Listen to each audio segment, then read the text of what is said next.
To make this delicious marmalade, I'm using mandarins, and I've got a 2 kilo bag, but I'm only going to be using 1 kilo, which is about 8 mandarins. So we're just going to take those out and wash them thoroughly. So these are the baby mandarins, so it takes 12 of them to make up a kilo. So now this is where it's your personal choice as to how you like your marmalade. If you want it really, really chunky, then all you do is you take your little mandarin, pull the little hard piece out, and then slice it at about 4 millimeters thick. But if you like your marmalade a little bit more smooth, then peel them all, and then we cut the skin up separately, which is what I'm going to be doing. I find when you're peeling the mandarins, it's easier to just cut them in half, and then you can get the skin off a lot easier.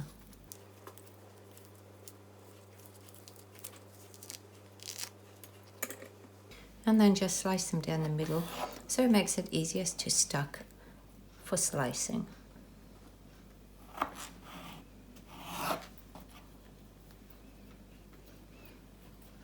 If you want long pieces, cut it that way. If you just want the little short ones, go this way. It's just a little bit easier. Once you've got all your mandarins peeled, then we can start cutting it. So as I said, I like my peel very thin, so I'm just going to be cutting it really thin. You can put it in as thick as you want or as thin as you want. It all is a matter of taste. So I like to have them just really thin like that. So then just cut up all your mandarins. I also turn them over so that the white part is facing downward, and then it doesn't slip so much on your chopping board. It does take quite a while to do this, so I keep a paper towel on top of them just so that they don't dry out and go hard. Now, when you're cutting up your mandarins, it's preferable to cut it on a plate so that you can keep all the juice. So I've got all my mandarins there, and all you have to do is just slice them. You can cut them as thick or as thin. I normally cut them about 4 millimeters thick, so that they're a little bit of chunky, but not very chunky. And then just cut all the mandarins up and see if you've got any pips. These ones don't seem to have pips because they're babies. And then if you do have pips, put them aside and put them into a little container with all the little tops of that, because that's where all the goodness is of all the beautiful pectin. But you'll put into a gauze bag and boil it. I've got 1 medium-sized lemon, and we're going to do exactly the same for the lemon. So I'm just cutting it in half so I can remove the skin. For the lemons, I actually cut them in quarters because it's just that much easier to get the skin off. And then we just peel the skin on these ones.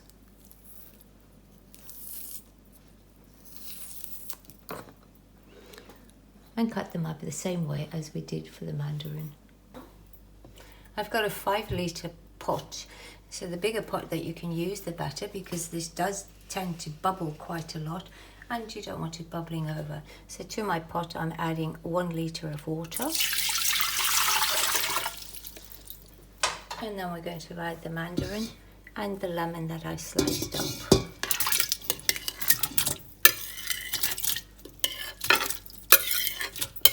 As you can see, there's an awful lot of peel when you peel it all up. So if you don't want it to be too zesty, only use half the quantity. If you like a really zesty one, use all of it. So I'm using half of my quantity, so that would be 6 1/2 a lemon of just the zest.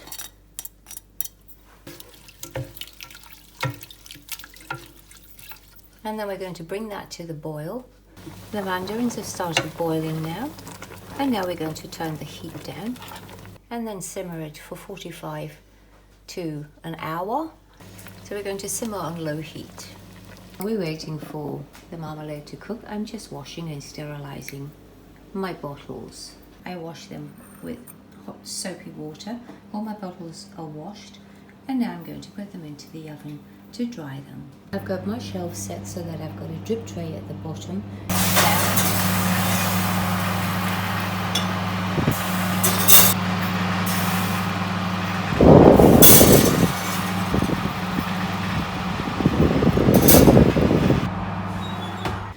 Because the lids that I'm using have got these plastic or silicone seals in them, I don't put them in the oven, so I've got a little pot of water and then we just boil them for 5 minutes. It's been cooking for half an hour now, and as you can see, the peel is still got its colour, so we're going to cook it for another half an hour. I've got an oven-proof dish, which I'm going to be taking 1 kilo of sugar and then pouring that into that and putting it into the oven at 175 degrees. I've put my sugar into the oven now, so we're half an hour out from our marmalade. It's been cooking for an hour now. I've just taken a piece out and put it on the chopping board, so when it's all nice and soft and squishy like that, then you know it's ready. Now we can start adding our sugar. So I've taken the sugar out the oven and now we start adding that. So just add it gradually.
And now we're going to boil that until it gets to a temperature. I don't have a temperature thermometer.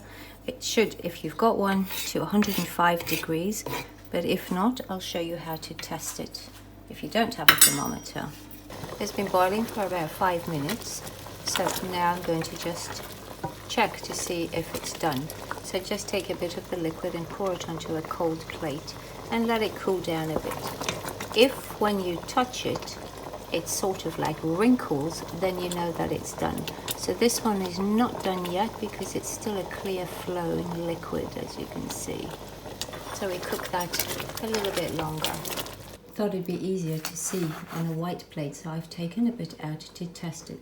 Now when you press it, if it wrinkles, so it's just about at the consistency that we wanted. So another 5 minutes and it should be done. Still just a little bit soft. To test this way, you must make sure that your plate is quite cold. And then we test this one. And you can see it's wrinkling. So we're done. So it's reduced down so that it's a nice consistency. And it's been tested. Now when you pour this into your bottles, you must make sure that you are pouring it into hot bottles, because otherwise the glass will crack.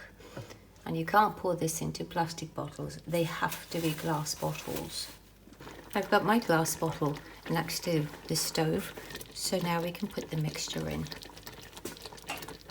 I'm just going to spoon it in. If you've got a funnel, it would be better to use a funnel.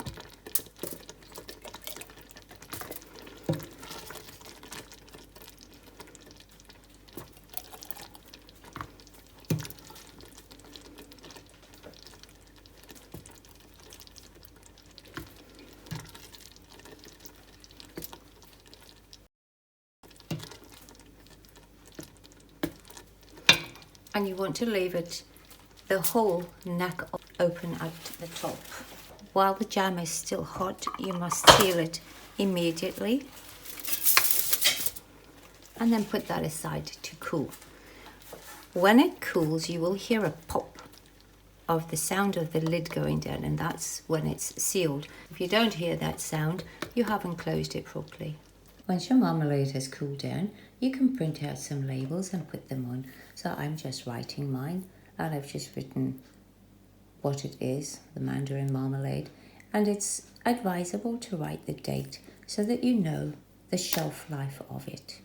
And I'm using this really thick sticky tape, so I make my labels so that they just fit underneath the tape, and then stick them to the bottles.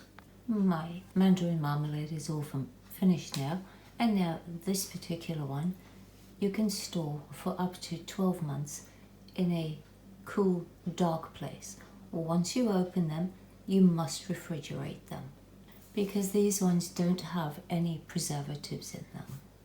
Thank you so much for watching.